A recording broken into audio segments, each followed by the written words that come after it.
Hello students, I am Sunanda Mani and I am going to take up a writing skill with you, invitation writing.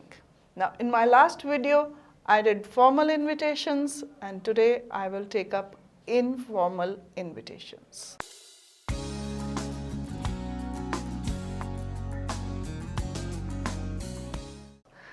कुछ लोग formal invitations card के रूप में भेजते हैं, कुछ लोग पर्सनल या इनफॉर्मल इनविटेशन भेजना पसंद करते हैं just to give a personal touch कि हमने अपने हाथ से लिखे हुए लेटर्स भेजे हैं। इनके लिए कोई भी स्टैंडर्ड एक्सप्रेशन ज़रूरी नहीं है, इसको आप किसी भी तरह से लिख सकते हैं, जैसे आपका रिश्ता है, जैसे आपकी क्लोजनेस है, आप उस तरह के वर्ड्स यूज़ कर सकते हैं। लेकिन कुछ चीज़ें हैं जो बहुत ज़रूरी इसमें इंक्लूड करनी है, वो कौन सी हैं? Name and address of the host. Host भेजने वाले का नाम और एड्रेस बहुत ज़रूरी है। Purpose of the invitation, that means आपने क्यों इनवाइट किया है, ओकेजन क्या है, फंक्शन क्या है, बर्थडे है, मैरिज एनिवर्सरी सेलिब्रेशन है, हाउस वार्मिंग सेरेमनी है या मैरिज सेरेमनी है, ये आपको उसमें मेंशन करना पड़ेगा। नेम ऑफ द गेस्ट, आपको गेस्ट का नाम लिखना पड़ेगा। Day, date and time of the event, day, time, event कब है, ये सब इंक्लूड करना है। Name of the venue of the event, और कहाँ पे वो फंक्शन है, कहाँ पे वो इवेंट है, ये चीज़ें इनविटेशन में ज़रूरी हैं, वो चाहे फॉर्मल है चाहे इनफॉर्मल है। फॉर्मल और इनफॉर्मल में ये फ़र्क है कि फॉर्मल में कुछ स्टैंडर्ड एक्सप्रेशंस हैं जिनको हम यूज़ करते हैं, इनफॉर्मल में पर्सनल वर्ड्स, पर्सनल टच रहता है, आप किसी भी तरह के वर्ड्स उनको यूज़ कर सकते हैं। आपकी कन्वीनियंस के लिए मैंने एक सैम्पल इनविटेशन तैयार किया है। 14C press colony, Nangal, Delhi, ये लिखने वाले का एड्रेस है, पर्सनल एड्रेस। सबसे ऊपर आप एड्रेस लिखेंगे होस्ट का जो इनवाइट कर रहा है, उसके बाद डेट लिखेंगे कि किस दिन आप लिख रहे हैं, फिर जिसे आप इनविटेशन भेज रहे हैं उसका नाम। Dear Rishabh, we will be glad to know, you will be glad to know that Sonali's wedding has been fixed and the big occasion will take place on 30th June 2019 at Hotel Lakeview, Jaipur. अब इस line में occasion, purpose of invitation क्या है? शादी, सोनाली की wedding. कब है? 30th जून 2019। कहाँ पर है? होटल लेक व्यू, जयपुर में। ये सब इंक्लूड करना ज़रूरी है। Kindly attend the wedding and bless the couple, और आप उन्हें इनवाइट कर रहे हैं कि आप प्लीज़ आइए और कपल को अपना आशीर्वाद दीजिए, और नीचे आप अपना नाम लिख रहे हैं, यानी कि इनवाइट करने वाले का नाम योर्स अफेक्शनेटली आकाश।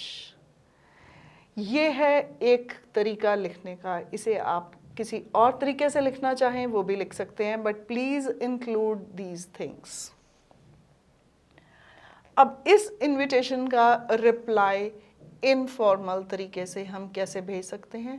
इनफॉर्मल एक्सेप्टेंस भी हो सकती है, डिनाइल भी हो सकती है, यानी कि आप उसका इनविटेशन एक्सेप्ट कर सकते हैं, कबूल कर सकते हैं, हाँ कर सकते हैं, या मना कर सकते हैं, डिनाई कर सकते हैं कि मैं ये नहीं आ सकूँगा। इनविटेशन का रिप्लाई भेजना एटिकेट्स हैं, क्योंकि उससे एक तो होस्ट को ये पता चलता है कि उसे इनविटेशन मिल गया है और आप अपना आभार प्रकट करते हैं, और दूसरा आप होस्ट को ये बता देते हैं कि आप आ पाएंगे या नहीं आ पाएंगे, उसके अकॉर्डिंगली होस्ट अपना अरेंजमेंट कर सकता है।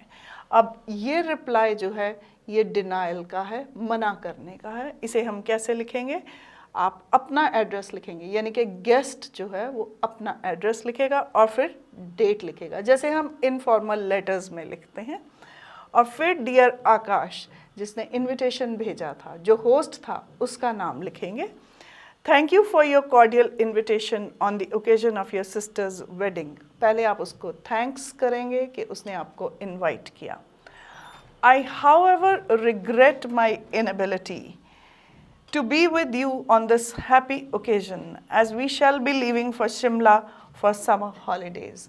और आप अपनी इनएबिलिटी, अपने ना जाने की वजह से अफसोस प्रकट करते हैं और उसे ये बताते हैं कि आप क्यों नहीं जा पाएंगे। और इसमें एक रीज़न है कि हम शिमला जा रहे हैं, ये कोई भी रीज़न हो सकता है। You can simply write down due to prior engagements या due to a function in the family, कुछ भी लिख सकते हैं आप। This is just one of the veg.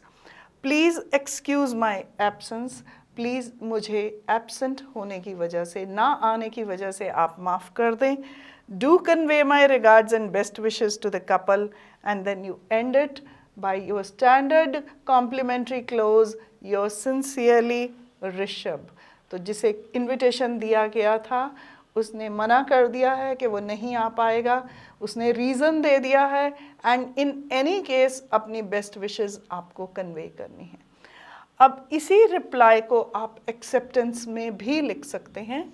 Same यही फॉर्मेट रहेगा, इसी तरह से लिखेंगे, यहाँ से चेंज हो जाएगा and you will write down, I will be happy to attend this happy occasion and will be there to bless the couple.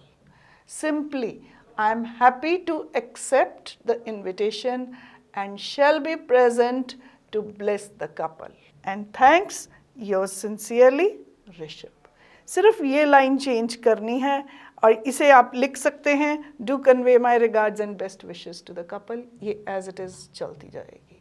And that is the way to write. आप मना करेंगे तो 10 तरह से मना कर सकते हैं या 10 उसके लिए रीजंस दे सकते हैं। एक्सेप्टेंस में सिंपली लिख दीजिए, yes I will be happy to attend the function. And thank you, students. This is the way you write your formal letters, formal invitations, informal invitations, replies, and their denials, acceptances. And I'll be back with my next skill of writing in my next video. And thank you till then. See you.